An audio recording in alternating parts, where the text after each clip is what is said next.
Hi, just a video on if anyone wants to build one of these foiling kiteboards, just from my experience, what I've learned from it.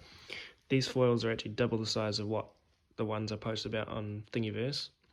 They seem to work well. I just made them bigger. I think they were made for a kiteboard where most of your weight's taken by the kite and not the foils. I definitely wrapped it in carbon after I printed in PLA core. PLA is not the best, as I found it started to melt my core as I was doing it outside in the sun in the summer. So probably PTG or ABS would be better. It has bigger holes that are epoxied in so you don't crush the core when you tighten your bolts. And then same with the rear, I use washers for your incidence control. People can mess around with that however they like. The mast, I do have adjustment for forward and rear movement. The fuselage is steel. I found I instantly snapped the aluminium when I tried. The mast is what I did for my design project.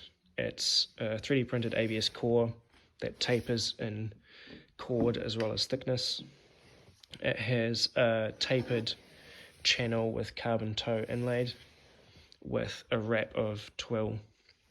The twill is laid 45-45 as well as 0-90 and is wrapped around the front for torsional rigidity, as that's just as important as your overall length stiffness. It is bolted at each end. These are to be confirmed whether they work or not. You may want to choose to have longer or bigger bolts depending on how you build your own.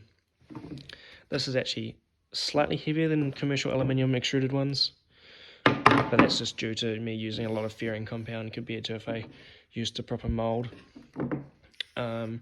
I believe it has less drag resistance or fluid resistance in the bottom third section than a typical aluminium extruded one, as it has a much finer profile.